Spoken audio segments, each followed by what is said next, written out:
Hello everyone, how are you all? I hope you are doing good.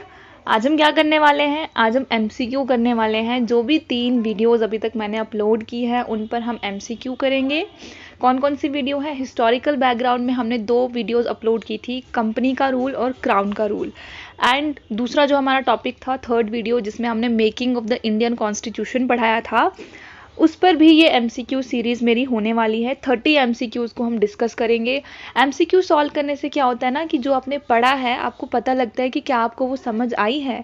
जब आप exam में बैठोगे, क्या आप वो उस पे ला पाओगे? आपको वो याद आएगा? क्या आप में इतनी रिटेंशन पावर है, आप उसको रिटेन कर पाए हो? तो ये सभी चीज़ें हम इम्प्लीमेंट करेंगे। अभी हम देखेंगे जो भी हमने पढ़ा था, क्या वो हमें याद है, क्या हमें वो समझ आई है। हाँ, एक और बात, आपने क्या करना है, जैसे ही मैं पहला क्वेश्चन लाऊंगी, जैसे अभी ये पहला क्वेश्चन है, आप इसको खुद से पढ़ो और कमेंट करो कि पहले क्वेश्चन का आंसर ए, बी, सी या डी जो भी है आप उसको कमेंट करो। वैसे ही 30 क्वेश्चन के आंसर्स आपने कमेंट करने हैं, एडिट नहीं करना है आपने कि अगर कोई गलत हो गया ना तो उसको गलत होने दो। ऐसे क्या होगा ना, आपका रियल स्कोर पता चलेगा आपको भी और हमें भी, और बाद में रियल स्कोर भी लिखना कि आपको आउट ऑफ 30 कितने मार्क्स आ रहे हैं। तो इससे क्या होगा, सब देखेंगे कि हाँ ये पर्सन है, ये कितना स्कोर कर पा रहा है और मेरा क्या लेवल है। ऐसे ये चीज़ें अच्छे से चलती रहेंगी, राइट। तो अभी मैं पहला क्वेश्चन पढ़ूंगी, तब तक आप इसका आंसर कमेंट सेक्शन में बता दो मुझे कि क्या है। चलिए, the design of the national flag was adopted by the constituent assembly of India in. जो डिज़ाइन है नेशनल फ्लैग का, कॉन्स्टिट्यूएंट असेंबली ने उसको कब अडॉप्ट किया था? ऑप्शंस हमारे पास दिए हैं, जुलाई 1947 में, अगस्त 1947 में, जुलाई 1948 में या जुलाई 1950 में। तो ये वाला एमसीक्यू, ये वाला जो टॉपिक है, ये मैं कवर करवा चुकी हूँ making of the Indian constitution में। अगर आपने नहीं देखा है तो आप वो वीडियो देख लो, राइट। तो इसका जो आंसर है, आपने लिख दिया, आई होप आपने लिख दिया होगा। तो इसका जो आंसर है वो है जुलाई 1947। A is the right answer. आप मुझे कमेंट सेक्शन में बताइए कि हमारा जो इंडियन फ्लैग है प्रेजेंट टाइम में, उसके कितने कलर्स हैं, और जो स्पोक्स हैं बीच में, जो चक्र बना होता है व्हील, उसमें कितने स्पोक्स हैं, आप मुझे वो बताइए। वो वाला क्वेश्चन भी बहुत ज़्यादा इंपॉर्टेंट है। इस वीडियो में वो कवर नहीं कर रही हूँ, तो आप मुझे ऐसे ही वो बता दो। वीडियो के एंड में या थोड़े टाइम के बाद मैं जो है इस वीडियो में जो भी क्वेश्चंस आपसे पूछूंगी उसके आंसर्स मैं वीडियो के नीचे दे देती हूँ, जो कि चैनल के द्वारा पिन कर दिया जाता है। तो आप वहाँ से आंसर्स अपने मैच भी कर सकते हो। हालांकि वीडियो में भी मैं बता दूंगी कि क्या आंसर्स हैं, राइट। चलिए, इसका आंसर हो गया ए। अब है question number 2। The constitution of India was enacted by a constituent assembly setup. कैसे हमने अपनी कॉन्स्टिट्यूएंट असेंबली को सेटअप किया था, जिस कॉन्स्टिट्यूएंट असेंबली ने हमारे संविधान को बनाना था। कॉन्स्टिट्यूशन क्या होता है? देखो, कॉन्स्टिट्यूशन रिटन भी हो सकता है और अनरिटन भी हो सकता है। ये मैंने आपको पढ़ाया कॉन्स्टिट्यूशन वाले चैप्टर में। रिटन कॉन्स्टिट्यूशन हमारा है और यूएस का भी है, लेकिन ब्रिटिश का जो कॉन्स्टिट्यूशन है वो रिटन नहीं है। और कॉन्स्टिट्यूशन में क्या होता है, बेसिकली कुछ रूल्स एंड रेगुलेशंस होते हैं।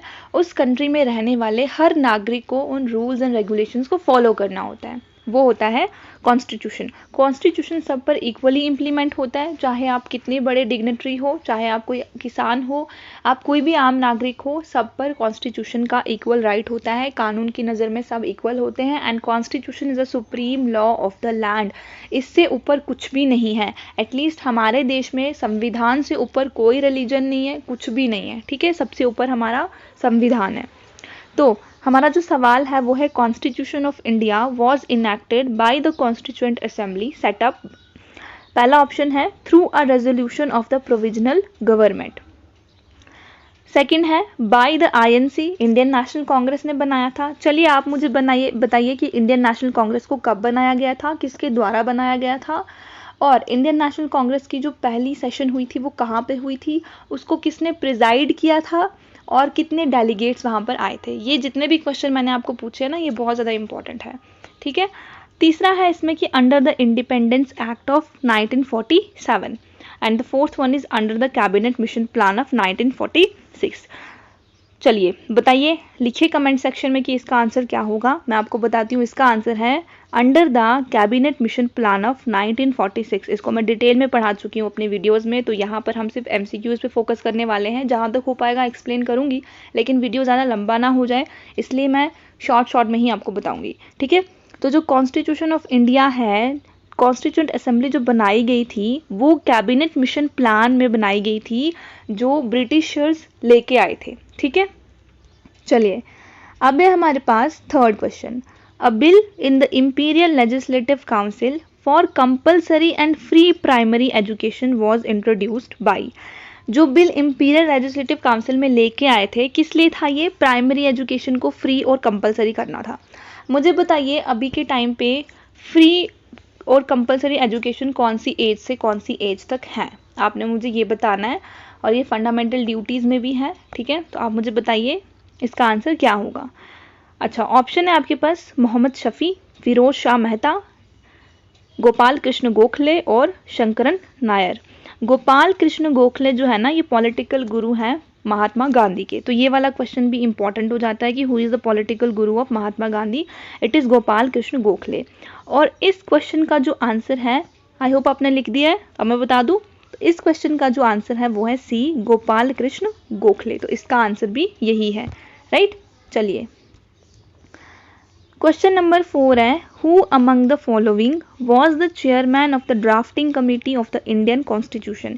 ये तो मैंने बड़ा ही स्ट्रेस दे के पढ़ाया हुआ है कि ये क्वेश्चन तो आपको भूलना ही नहीं है। मतलब जब आप सोते हो ना तब भी ये क्वेश्चन आपको याद होना चाहिए कि who is the chairman of the drafting committee of the Indian constitution. ठीक है, लिखिए कमेंट बॉक्स में अपना फोर्थ क्वेश्चन का आंसर क्या है।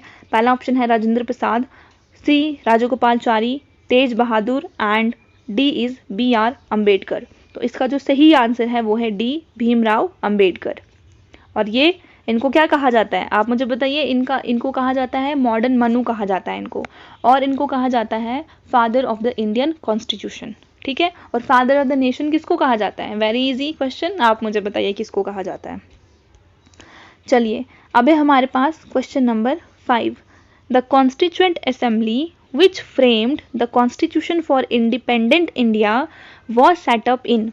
जो कॉन्स्टिट्यूएंट असेंबली बनाई गई थी कॉन्स्टिट्यूशन को बनाने के लिए वो कब बनाई गई थी? 47 में, 49 में, 45 में या 46 में? तो इसका जो आंसर है वो है 1946। अभी हमने पिछली स्लाइड में देखा कैबिनेट मिशन प्लान आया था 1946 में, और इसी के अंदर जो था कॉन्स्टिट्यूएंट असेंबली को बनाने के बारे में कहा गया था। अब है हमारे पास question number 6। The constitution of India was enacted by the constituent assembly set up. तो ये थोड़ा सा रिपीट हो गया, I am sorry for that. चलिए आप ही इसके क्वेश्चन का आंसर बताइए। अभी पीछे ही हमने इस क्वेश्चन का आंसर डिस्कस किया।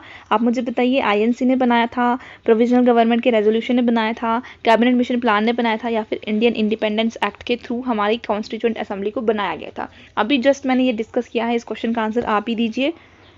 चलिए हम अगले क्वेश्चन को डिस्कस करते हैं। Who among the following was not a member of Constituent Assembly established in July 1946?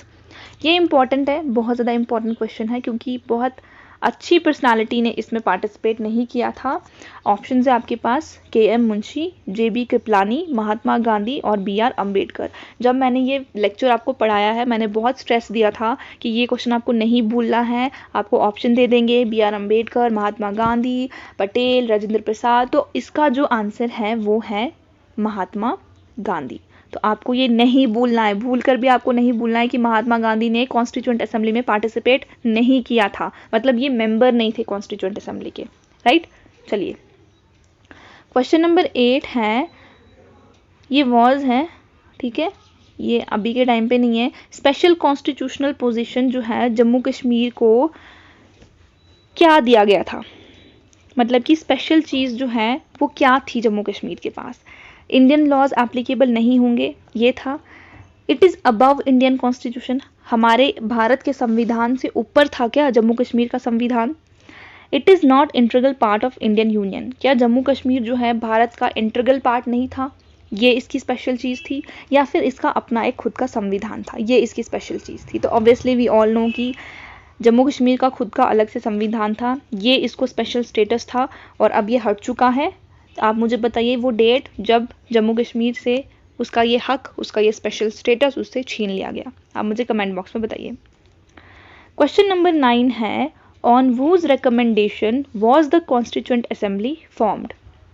जब मैंने making of the Indian constitution वाला चैप्टर आपको पढ़ाया है, स्टार्टिंग के ही पैराग्राफ में मैंने ये लाइन आपको बताई थी, ठीक है। किसकी रिकमेंडेशन पर कॉन्स्टिट्यूएंट असेंबली को बनाया गया है। अभी भी हमने पीछे 2 क्वेश्चन में ऐसी चीज़ें थी, क्वेश्चन को क्या होता है ना, क्वेश्चन सेम ही होते हैं, बस आगे पीछे करके आपको क्वेश्चन दे दिए जाते हैं। तो वही चीज़ यहाँ पर भी किसकी रिकमेंडेशन थी, कैबिनेट मिशन प्लान ऑफ 1946 था, गवर्नमेंट ऑफ इंडिया एक्ट 1935 था, माउंटबेटन प्लान ऑफ 1947 था, या क्रिप्स मिशन था। तो आपको मुझे बताना है क्या था। इन सभी चीज़ों को डिटेल में मैं वीडियोज़ में डिस्कस कर चुकी हूँ, आप देख लो एक बार, गो थ्रू हो जाओ उनसे। इसका जो आंसर है वो है cabinet mission plan. Question number 10 है हमारे पास कि इनमें से कौन सा एक्ट जो है जिसने स्पेशल रिप्रेजेंटेशन दी थी इंडियंस को पहली बार लेजिस्लेशन में। लेजिस्लेचर क्या होता है, जो ऐसी बॉडी जो लॉज बनाती है, तो वहाँ पर अब इंडियंस का भी पार्टिसिपेशन होगा, इंडियंस का भी रिप्रेजेंटेशन होगा। ये कौन सा एक्ट था, Indian council act of 1919, government of India act 1935, government of India act 1919, Indian council act of 1909। इनके फीचर्स मैंने बहुत डिटेल में डिस्कस किए हैं। 1919 वाले एक्ट को मॉन्टेगो क्लेम्सफोर्ड रिफॉर्म भी कहते हैं, ठीक है। 1909 में क्या हुआ था, ये मॉडल मिंटो रिफॉर्म इस एक्ट को कहा जाता है। इसमें क्या हुआ था कि स्पेशल सेपरेट इलेक्टोरेट दे दिया था मुस्लिम्स को, और 1919 वाले एक्ट में ये जो स्पेशल इलेक्टोरेट है ये मुस्लिम्स के साथ साथ Sikh, Parsis, Christian, Anglo Indian, Europeans, इन सबको भी दे दिया था, ठीक है। तो ये जितने भी एक्ट हैं इनमें से कौन सा इसका आंसर है जिसने इंडियंस को रिप्रेजेंटेशन दिया था लेजिस्लेशन में पहली बार। इसका जो आंसर है वो है गवर्नमेंट ऑफ इंडिया एक्ट 1935। तो आपको ये याद रखना है। चलिए क्वेश्चन नंबर 11 है, विच of the following was adopted from the Mauryan dynasty in the emblem of government of India. Mauryan dynasty से हमने क्या चीज़ अडॉप्ट की है गवर्नमेंट ऑफ इंडिया में एम्बलम के रूप में, तो वो क्या है बताइए आप मुझे। क्या है, हॉर्स है, सत्यमेव जयते हैं, 4 लाइन्स हैं, या चैरियोट व्हील है। तो क्या है इसका आंसर, इसका आंसर है 4 लाइन्स। तो आपको ये याद रखना है, ठीक है। चलिए क्वेश्चन नंबर 12 है, who presided over the inaugural meeting of the constituent assembly of India. जब constituent assembly of India start हुई थी, पहली बैठक उसकी हुई, उसको इनॉग्रेट किसने किया। सचिंदानंद सिन्हा ने, उपेंद्रा ने, BR अम्बेडकर ने, राजेंद्र प्रसाद ने। बताइए मुझे कमेंट सेक्शन में आपके 12th क्वेश्चन का आंसर आप क्या दोगे अगर ये एग्जाम में आता है तो। देखो इसका जो आंसर है वो है सचिंदानंद सिन्हा। तो इस क्वेश्चन को भी मैं डिस्कस कर चुकी हूँ, आपको ये याद रखना है। चलिए, the idea of the constitution of India was first of all given by. ये जो आइडिया था कि हमारे पास हमारा एक खुद का संविधान होना चाहिए, ये पहली बार किसने दिया था, BR अम्बेडकर ने, जवाहरलाल नेहरू ने, MN रॉय ने, या महात्मा गांधी ने। इसका जो आंसर है गाइस वो है श्री MN रॉय, ठीक है। ये कम्युनिस्ट पार्टी से बिलोंग करते थे और इन्होंने पहली बार आइडिया दिया था कि हमारे पास खुद का संविधान होना चाहिए। उसके बाद INC ने इसको फॉर्मली अडॉप्ट किया कि हम खुद की कॉन्स्टिट्यूएंट असेंबली बनाएंगे और हम खुद का संविधान बनाएंगे, और जो हमारा संविधान होगा वो विदाउट एक्सटर्नल इंटरफेरेंस के होगा। हम खुद बनाएंगे, हमारे लोगों के द्वारा बनाया जाएगा, कोई बाहर की इंटरफेरेंस हमारे संविधान को बनाने में नहीं होगी। चलिए क्वेश्चन नंबर 14 है, the constitution of India was promulgated on January 26, 1950 because. जो हमारा कॉन्स्टिट्यूशन ऑफ इंडिया है इसको 26 जनवरी 1950 में ही क्यों प्रोमुलगेट किया, क्यों इसको एनफोर्स उसी दिन गया। ऑप्शन है आपके पास, it was an auspicious day, this day was being celebrated as independence day since 1929, it was a wish of the framers है, यहाँ पे फार्मर्स नहीं है, it was the wish of the framers of the constitution. तो अगर आप इसका answer, अगर आपको एग्जाम में एक क्वेश्चन आ जाता है तो आप इसका आंसर क्या लगाओगे। इसका आंसर मैं आपको पढ़ा चुकी हूँ, क्योंकि जो 26 जनवरी वाली डेट है इसका हिस्टोरिकल इम्पोर्टेंस है।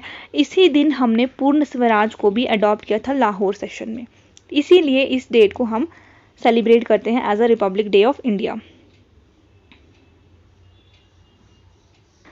नेक्स्ट क्वेश्चन है हमारे पास, the first session of the constituent assembly was held in. जो फर्स्ट सेशन हुआ कॉन्स्टिट्यूएंट असेंबली का वो कहाँ पर हुआ था, बॉम्बे में, लाहौर में, कलकत्ता में, या न्यू दिल्ली में। कॉन्स्टिट्यूएंट असेंबली का सेशन पूछ रहे हैं, INC का नहीं पूछ रहे, कंफ्यूज नहीं हो जाना कि INC का फर्स्ट सेशन लगा के आ जाओ। तो कॉन्स्टिट्यूएंट असेंबली का पहला सेशन कहाँ पर हुआ था, ये हुआ था न्यू दिल्ली में। तो आपको ये याद रखना है। अब है हमारे पास question number 16, the members of constituent assembly वर।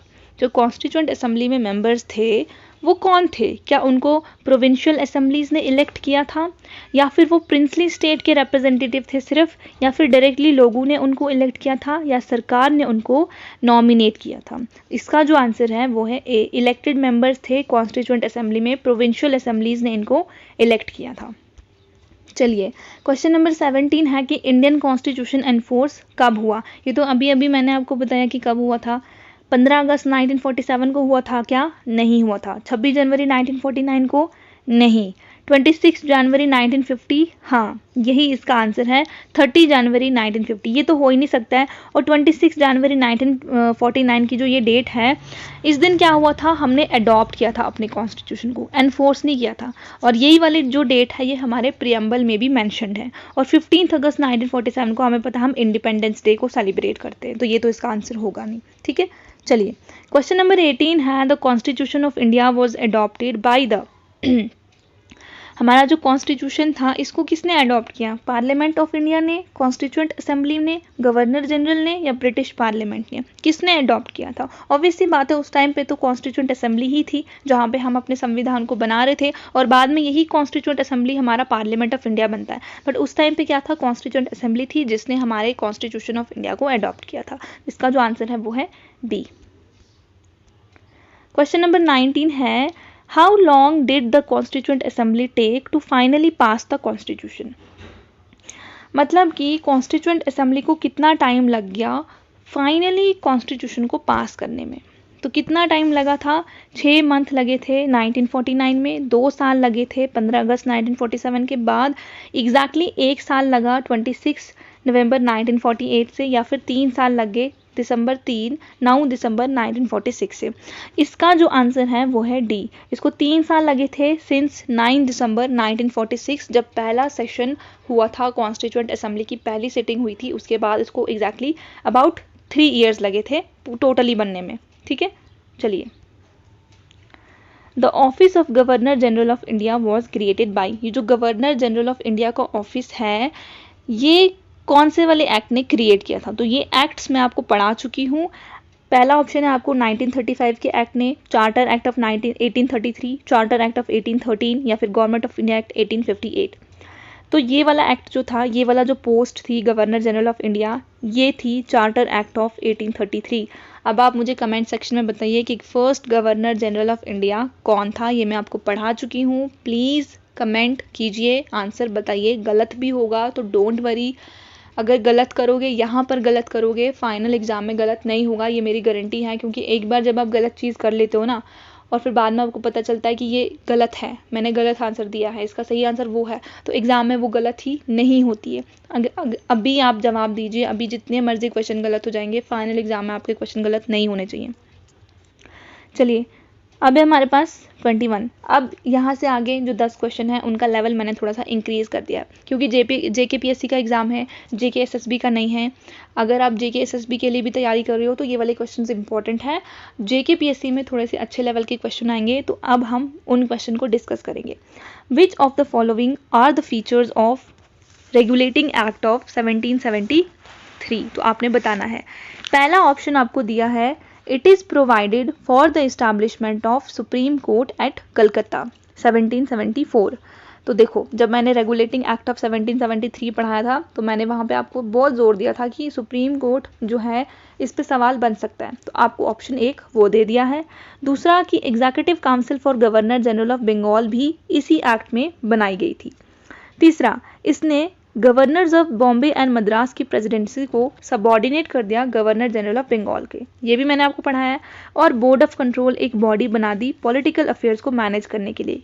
किसके political affair? East India company के पॉलिटिकल अफेयर्स को मैनेज करने के लिए बोर्ड ऑफ कंट्रोल बनाया। ऑप्शंस आपके पास हैं only 2, 3, 4, 1, 3, 4, 1, 2, 3, all of the above. इसका जो सही आंसर है आप दीजिए कमेंट बॉक्स में, तब तक सोचो, वीडियो को पॉज करो। इसका जो सही आंसर है वो है ओनली 1, 2, 3। ठीक है, बोर्ड ऑफ कंट्रोल जो है वो पिट्स एक्ट में बनाया गया था।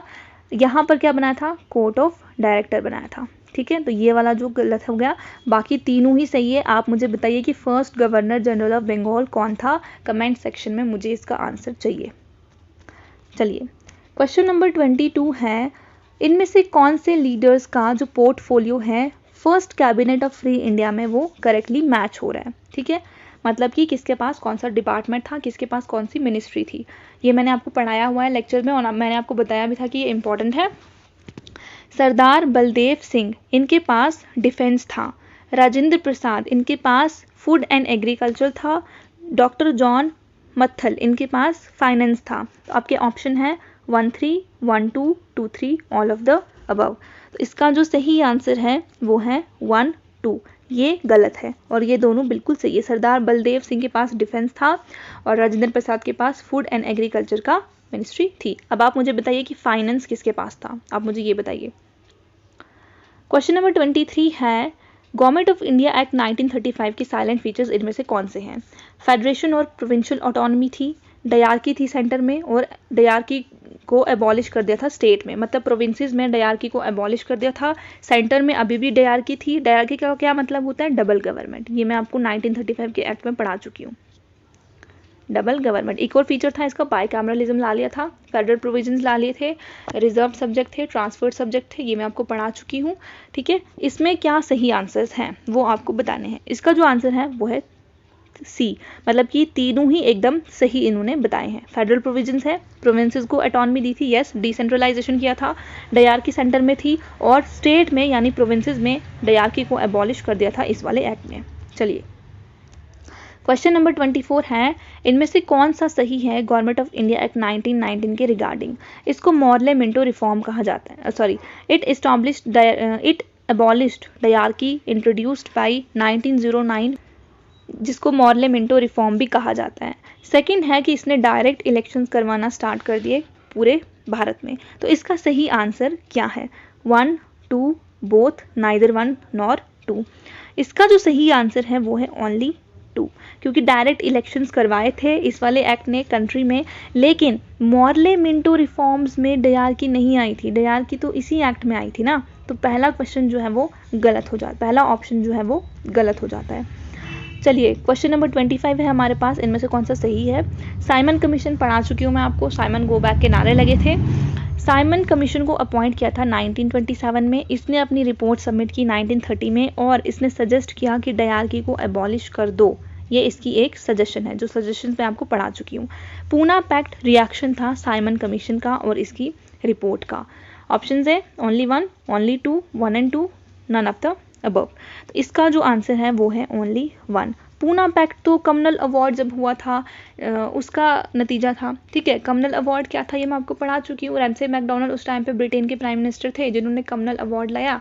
कमनल अवार्ड में जो माइनॉरिटीज़ थी उनको रिप्रेजेंटेशन देने का बात कही थी, उनको सेपरेट इलेक्टोरेट देने की बात कही थी। कौन कौन माइनॉरिटी? Scheduled caste. ठीक है, और इसके बाद जो महात्मा गांधी हैं उन्होंने क्या किया?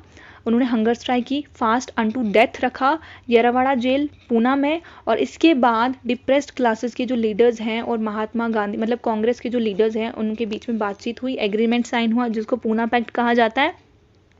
और इसके बाद डिप्रेस्ड क्लासेस मान गए कि ठीक है हमें सेपरेट इलेक्टोरेट नहीं चाहिए बट हमें रिजर्वेशंस चाहिए लेजिस्लेचर में, राइट। तो इसका जो सही आंसर है वो है ओनली 1।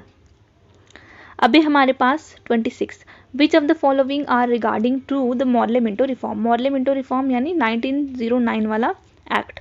सत्येंद्र प्रसाद सिन्हा को फर्स्ट इंडियन था जिसने वॉइस रॉय की एग्जीक्यूटिव काउंसिल को ज्वाइन किया था, ये मैं आपको पढ़ा चुकी हूँ।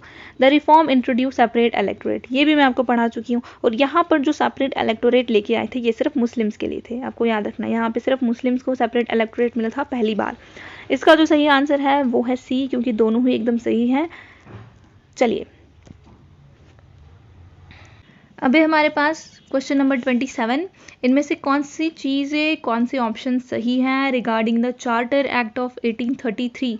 आपके ऑप्शंस हैं जो भी लॉज एक्ट ऑफ 1833 में बनाए गए थे उनको रेगुलेशंस कहा जाता था, और इसने ईस्ट इंडिया कंपनी को एक commercial as well as administrative body बना दी थी। तो इनमें से कौन सा सही है? 1 2, 1 2, नाइदर 1 नॉर 2। इसका जो सही आंसर है वो है नाइदर 1 नॉर 2। आप मुझे बताइए फीचर्स क्या थे चार्टर एक्ट ऑफ 1833 के? इसके जो फीचर्स हैं वो आप मेरी पहली वीडियो में देख सकते हो। चलिए, इंडियन काउंसिल एक्ट ऑफ 1861 क्या प्रोवाइड करता है, इसके क्या फीचर थे? डिसेंट्रलाइजेशन किया इसने। डिसेंट्रलाइजेशन का मतलब होता है पावर को डिवाइड कर देना। जैसे हमारे इंडिया में भी डिसेंट्रलाइजेशन है, स्टेट के पास पावर है अपनी, सेंटर के पास पावर है अपनी, और लोकल गवर्नमेंट के पास भी अपनी पावर है। इसका मतलब है डिसेंट्रलाइजेशन है यहाँ पे पावर्स का।